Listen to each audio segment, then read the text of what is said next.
Racism. This war on drugs to me is very racist. And I'm not saying only brown people get arrested. White people do too. Poor white people. Rich white people do too, but rich white people don't go to jail. They get high-priced lawyers, their buddies, their whoever is friends with the judge, friends with the prosecutor, and their case doesn't, they never seem to go to jail. We have a local case around here, matter of fact. My local people might know who I'm talking about. It's a female. I used to be very good friends with her. You know how many times she's broken her probation, or she's in rehab now. She got caught with more weed than I had. She ain't going to jail. You know, she's rich and she's white. But anyway, back to what I'm talking about. You know, this recent jailing of me, yeah, it has made me angry. Yeah, the angry black man has come out a little bit more, you know. Um, maybe it's because maybe if you walk in my Nikes once in a while, you'll understand, but you don't have to. You know, most of my Facebook friends, for instance, I get 5,000 Facebook friends. I'd say 80% of them are white people. And I'd say 90% of those are not racist. Most of you watching this video are not racist. I'm not talking about you. But there is a racist mentality out there. It's institutionalized in our laws. It's institutionalized in certain occupations. I'm talking about law enforcement there. I'm talking about the legal profession, especially from the prosecutor and the judicial standpoint. And those combined lead to people like me go to prison. People like me have our lives ruined all the time. Just going down the street sometimes gets us harassed and pulled over and searched, and this is what happens. Most of my Facebook friends, like I said, are white. They never go through what I go through, or what I have gone through, or what other people like me go through. And then when we complain about it, I find it funny that if I complain about racism, there are those that will call me a race baiter or a race hustler or whatever. You see it happen to Jesse Jackson and Al Sharpton all the time. But even here, in this movement, in this legalization movement, for me, as one of the few African American activists out there, I noticed over the years, whenever I say something about racism, I have my own contemporaries, my own legalization comrades will kind of attack me or dismiss my comments on race as me starting something that shouldn't be talked about. When we have a few organizations out there, say the National Organization of Reform of Marijuana Laws, or MPP, or Drug Policy Network, or a few other ones out there, right? Look at their boards and their directors. They're all white.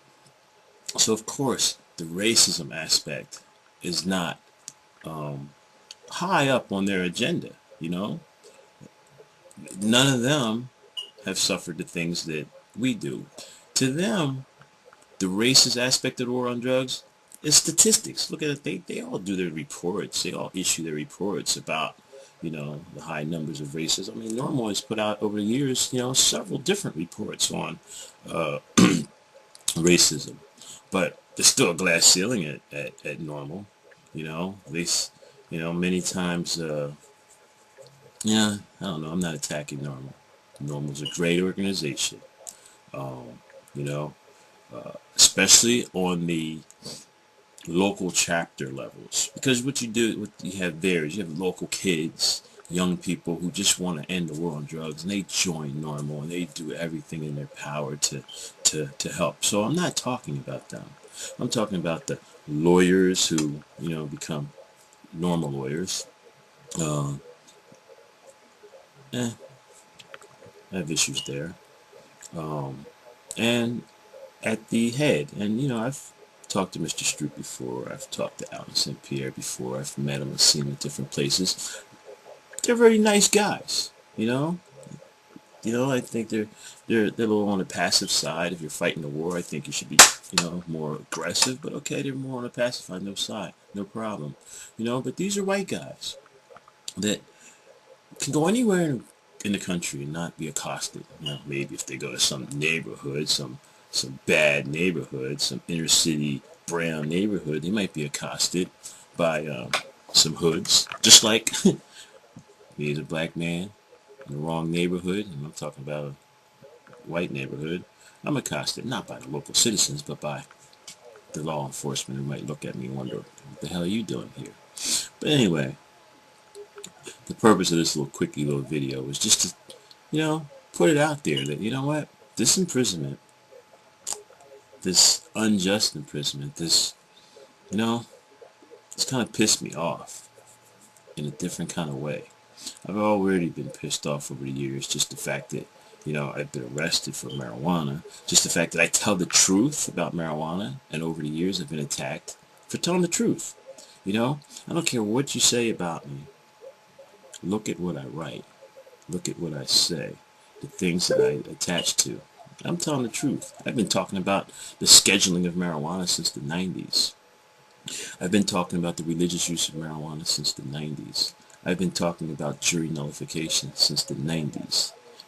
Recently Sanjay Gupta came out and said, he's been lied to and blah, blah, blah, blah, blah.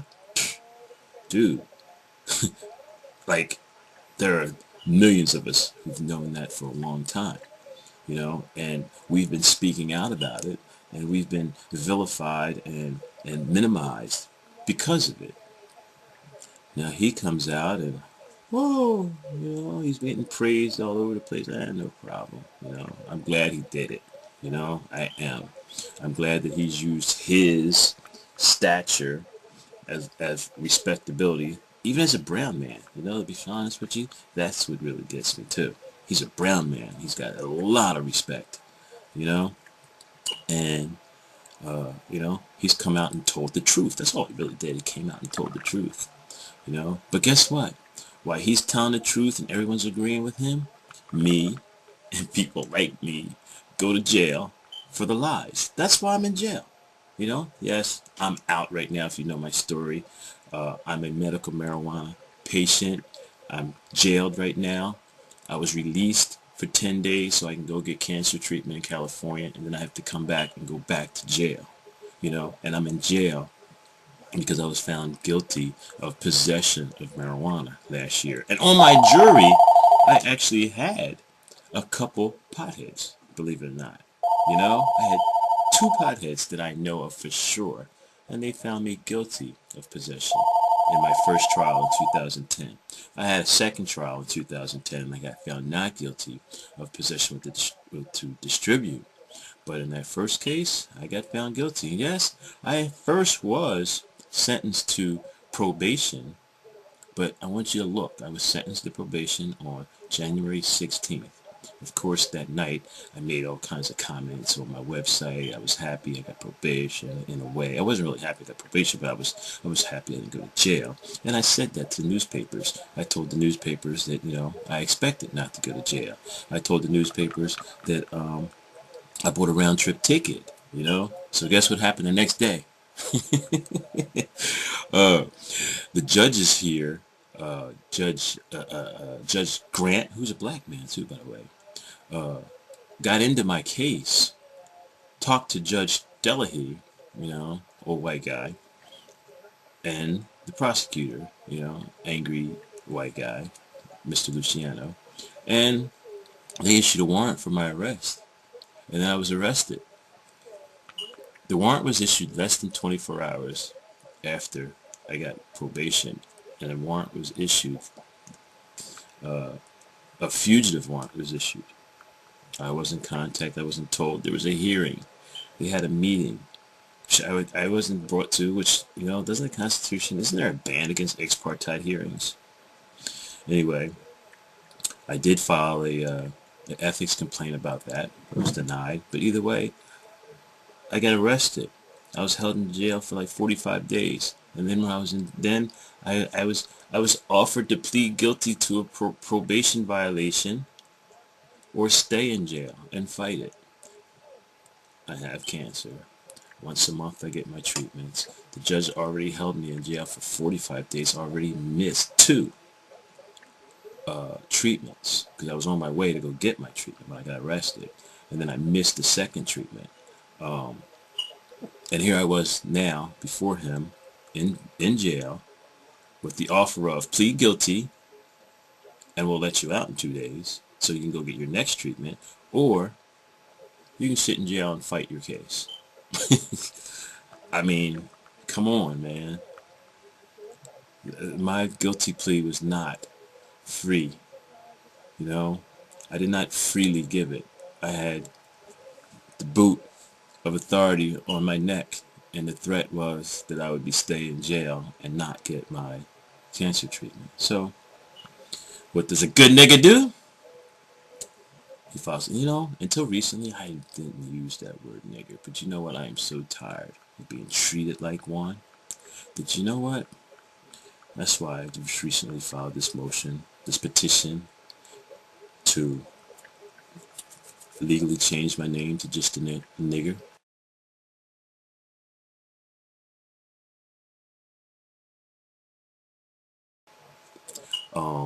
I am going to, I've made, this last 20 days I was in jail, I've thought a lot about it.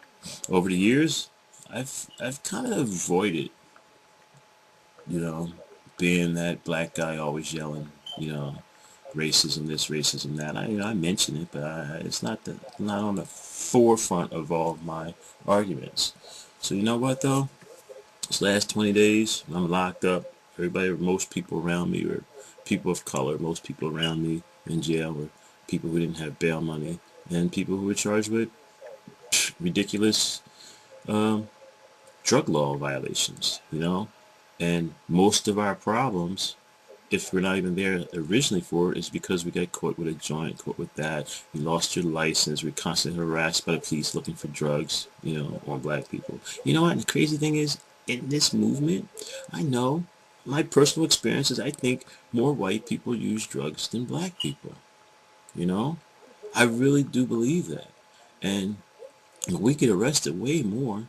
Even as a kid when I was in school, you know, I barely smoked marijuana. Most of my friends barely smoked marijuana. All the white kids, they did pills, they did other things, and at that time, I looked at drug use as you know, that way. Like that was how it is. And as I grew and went through life, it's still that way. It's mostly white people who use drugs, who use all kinds of things, you know?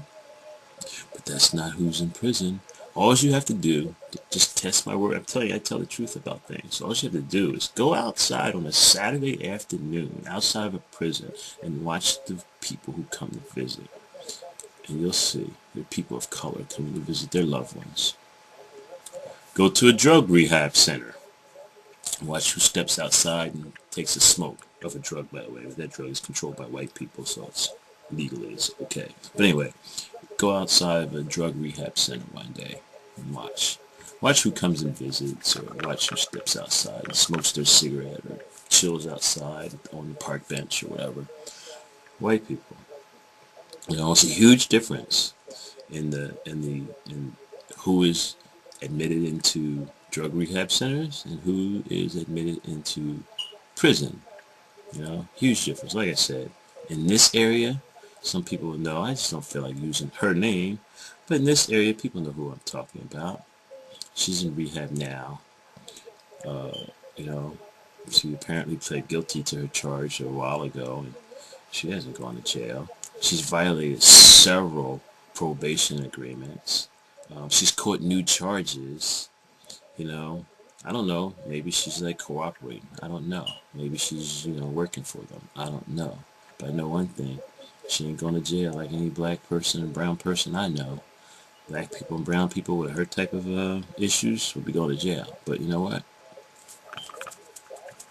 She's got money. She's got that white complexion. But that's how it is, man. Now, If you don't like what I just said, you're one of my Facebook friends, you can unfriend me. Matter of fact, I got 200 or 300 people who want to be my Facebook friends right now, but I'm loaded with 5,000 friends. So, with this video, if you don't like what I gotta say, you can always unfriend me and I'll let someone else on my friends list. But anyway, that's where I'm going now.